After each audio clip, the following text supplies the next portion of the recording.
दुर्गा सप्तशती का तीसरा अध्याय। सेनापतियों सहित महिषासुर का वध। ध्यान। जगदम्बा के श्री अंगों की कांति उदय काल के शस्त्रों सूर्यों के समान है। वे लाल रंग की रेशमी साड़ी पहने हुए हैं। उनके गले में मुंडमाला शोभा पा रही है। दोनों स्तनों पर रक्त चंदन का लेप लगा है। वे अपने कर कमलों में जप माल का विद्या और अभय तथा वर नामक मुद्रा धारण किए हुए हैं। तीन नेत्रों से शोभित मुखारविंद की शोभा बड़ी शोभा हो रही है। उनके मस्तक पर चंद्रमा के साथ ही रत्नमय मुकुट बंधा है तथा वे कमल के आसन पर विराजमान हैं। ऐसी देवी को मैं भक्ति पूर्वक प्रणाम करता हूँ। ऋषि कहते हैं, दैत्यों की सेना को इस प्रकार तहिस नहस होते देख महादैत्य सेनापति चिच्छुर क्रोध में भरकर अंबिका देवी से युद्ध करने के लिए आगे बढ़ा।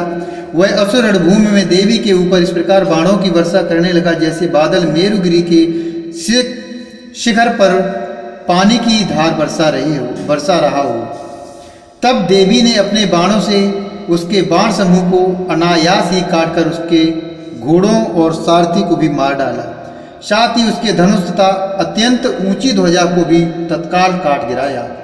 धनुष कट जाने पर उसके अंगों को अपने बाणों से बींध डाला।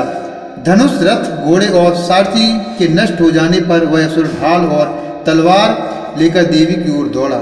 उसने तीखी धार वाली तलवार से सिंह के मस्तक पर चोट करके देवी की भी बाएं भुजा में बड़े वेग से प्रहार किया।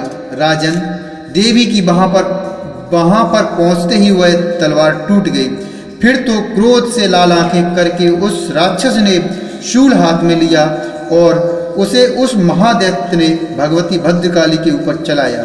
वह शूल आकाश से गिरते हुए सूर्य मंडल की भांति अपने तेज से प्रज्वलित हो उठा।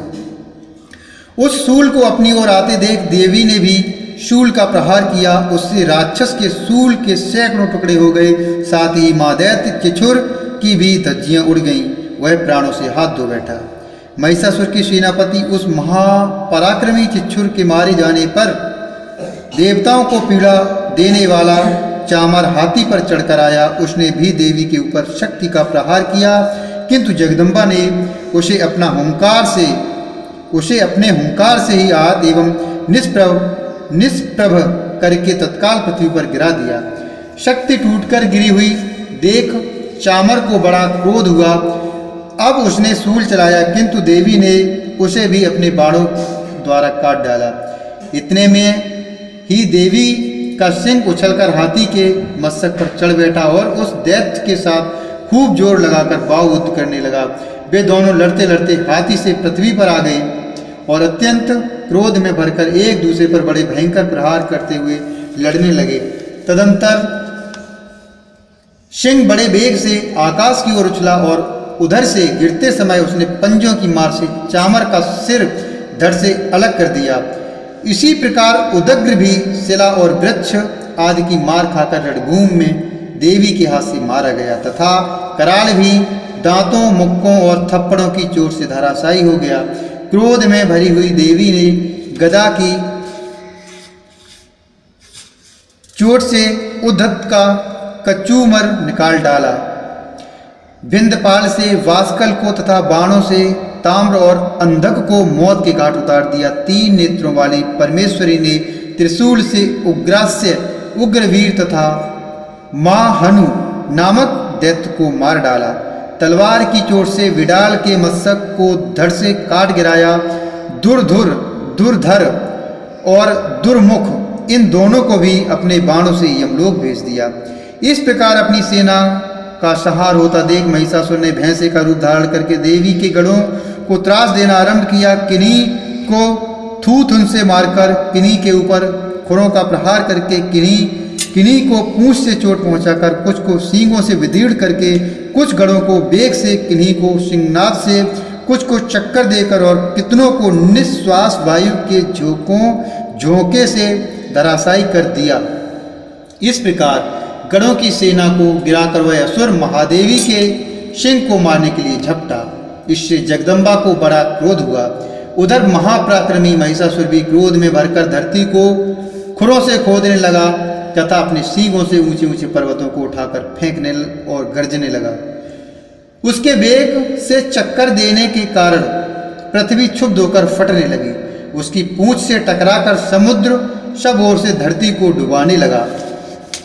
हिलते हुए सींगों के आघात से बदीर्ण होकर बादलों के टुकड़े टुकड़े हो गए। उसके श्वास की प्रचंड वायु के वेग से उड़े हुए सैकड़ों पर्वत आकाश से गिरने लगे। इस प्रकार क्रोध में भरे हुए उस महादैत्य को अपनी ओर आते देख चंडिका ने उसका वध करने के लिए महान क्रोध किया। उन्होंने पास फेंककर उस महान असुर को बांध लिया। उस महासंग्राम में बंध जाने पर उसने भैंसे का रूप त्याग दिया और तत्काल सिंह के रूप में वह प्रकट हो गया। उस अवस्था में जगदम्बा ज्यों ही उसका मस्तक काटने के लिए उद्यत हुई, त्यों ही वह खड्गधारी पुरुष के रूप में दिखाई देने लगा।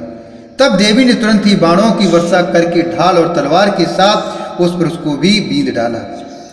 इतने में ही नहीं, महान गजराज के रूप में परिणत हो गया तथा अपनी सूंड से देवी के विशाल सिंह को खींचने और गर्जने लगा। खींचते समय देवी ने तलवार से उसकी सूंड काट डाली। तब उस महादैत्य ने पुनः भैंसे का शरीर धारण कर लिया और पहले की भांति चराचर प्राणियों सहित तीनों लोगों को व्याकुल करने लगा। तब क्रोध में भरी हुई जगन माता चंडिका का बारंबार उत्तम मधु का पान करने और लाल आंखें करके हंसने लगी। उधर वह बल और पराक्रम के मद से उन्मत्त हुआ राक्षस गर्जने लगा। अपने सींगों से चंडी के ऊपर पर्वतों को फेंकने लगा। उस समय देवी अपने बाणों के समूह से उसके फेंके हुए पर्वतों को चूर करती हुई बोली। बोलते समय उनका मुख मधु के मद से लाल हो रहा था और वाणी लड़खड़ा रही थी। देवी ने कहा, ओ मूर्ख, मैं जब तक मधु पीती हूँ तब तक तू क्षण भर के लिए खूब गर्ज ले।